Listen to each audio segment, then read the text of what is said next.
Welcome to Donmar TV News Channel. Ito na naman si Leni Robredo, may sinabi na naman kung ano-ano. Ito sinabi niya, kakainis tungkol dyan sa bakuna-bakuna. Nanggugulo na naman meron na naman siyang intriga Kung ang dahilan, ma-encourage yung confidence sa kaligtasan ng bakuna, tama iyon. Tama iyon na naman. Pero hindi siya tama kung ang dahilan gusto lang na siya mauna maprotektahan. Kasi ang dapat na talaga maprotektahan na yung pinaka-expose at sang-ayon ako na health workers iyon. Ganito kasi. So sabi ni Pangulong Duterte, kung hindi kayo confidence, ako magpapabakuna. Aba, hirit si Robredo naman sa kanyang every Sunday na radio na walang nanunood. Okay? Isipin mo, Vice President to na nanalo, walang nanunood sa kanya. Ano mo naman klaseng Vice President to? Pambihirang buhay ito. Yung mapapatunayan mo pa lang talagang wala na Di ba? So sabi ni Leni, okay yan. Okay naman yan mauna. Basta ang dahilan, para maging confident ang tao. Aba, yun naman talaga Idulit mo lang.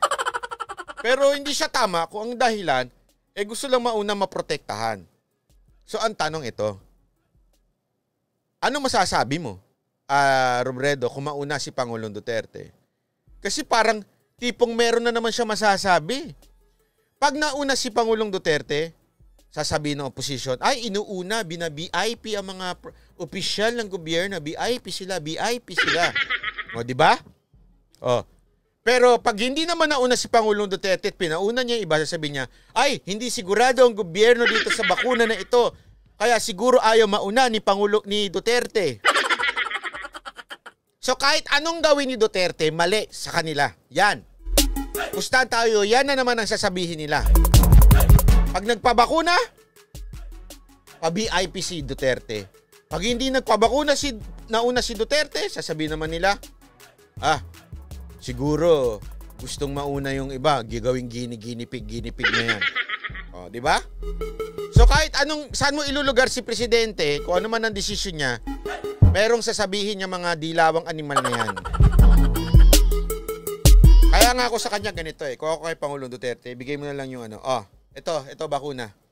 Isaksak mo sa mo. Kung ano gusto mong gawin, magpabakuna ka. Kung ayaw mo, diwag. Kung ano yung gagawin mo, gagawin ko. Diba? Ganun na lang. Ito, kunwari ako si Pangulong Duterte. Robredo, Leni, ito yung bakuna. Kung anong gagawin mo sa bakuna, yun din ang gawin ko sa bakuna ko, ha? Sa sarili ko. Pag niturok mo yan sa sarili mo, tuturok ko rin sa sarili ko. Pag hindi mo tinurok, hindi ko na rin tuturok. Ganun na lang, Mr. President, para walang masabi. Sila na magdesisyon. Kakaya Sabi nga ni Carlos Munda, payag daw siya na maturok yan. Basta sa mata ituturok. Bero lang yun bero lang. Although kung ayaw mong mauna, kung medyo sabi naman niya okay daw siya mauna sabi ni Leni Robredo. Pero gayon pa man, ikaw magbayad Huwag kang gumaya doon sa mga congressman natin na ultimong panturok nila kami pa magbabayad. Yung tipong bati-baksi nila kami magbabayad. Baka pati mga napkin nila kami nagbabayad niyan. Kahiya naman, kakahiya. Mayor! May ultimatum si Manila City Mayor Isko Moreno sa mga vendors at parukyano dyan sa Divisoria. Kung hindi daw susunod sa minimum health protocols, tigil operasyon ng mga tiyangge at tindahan dito. May ulat si ang tagal naman yan. Ilang araw nyo nang binawarningan yan. Ang tagal-tagal.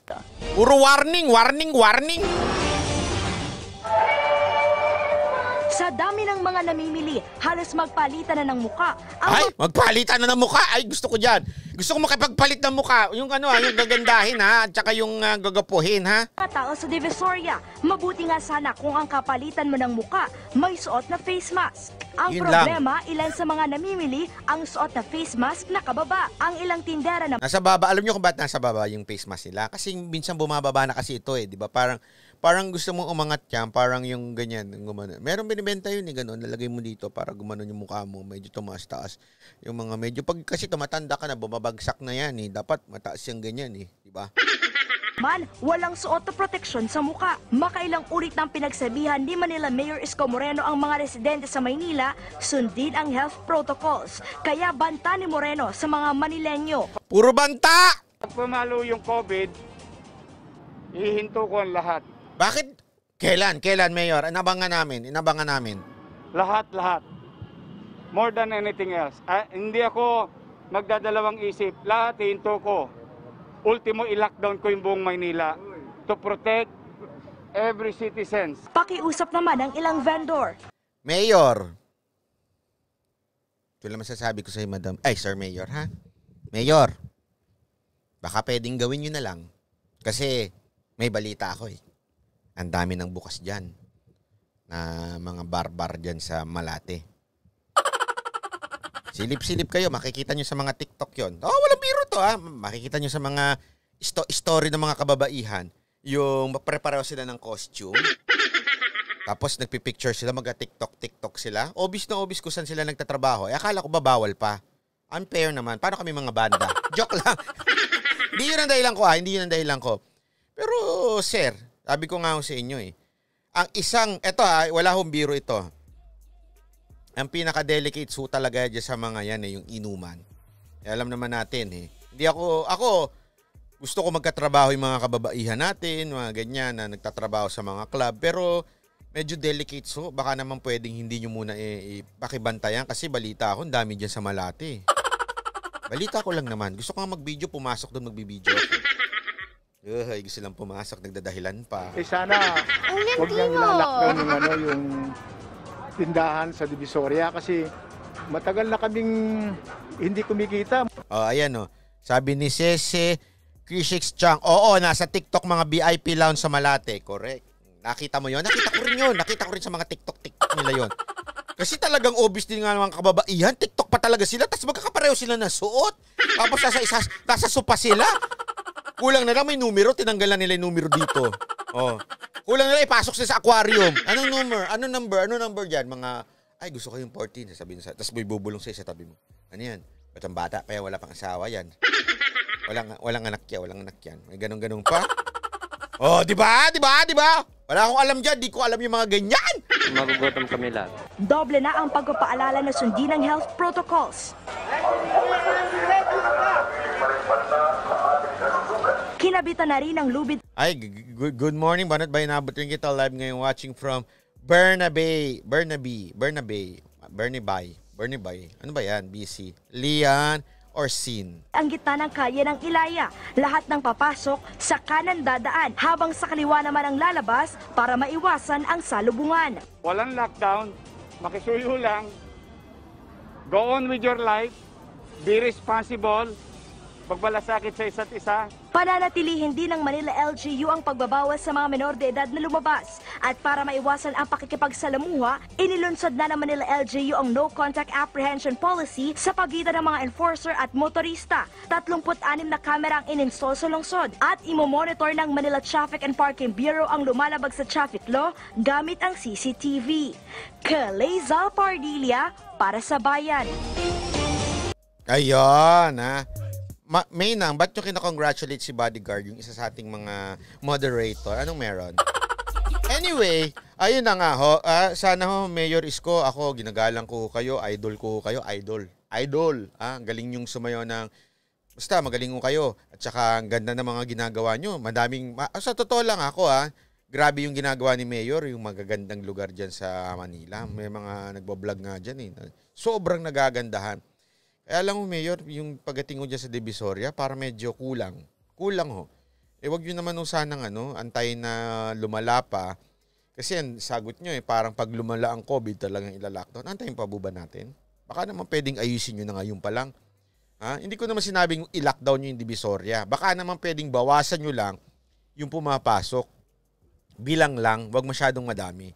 Yun lang naman kasi wag ko kayong umasa na ang itong mga kababayan natin magdidisiplina ng kanilang sarili. Hindi totoo yan. Okay? So please lang, May ultimatum si Manila. Ayan na.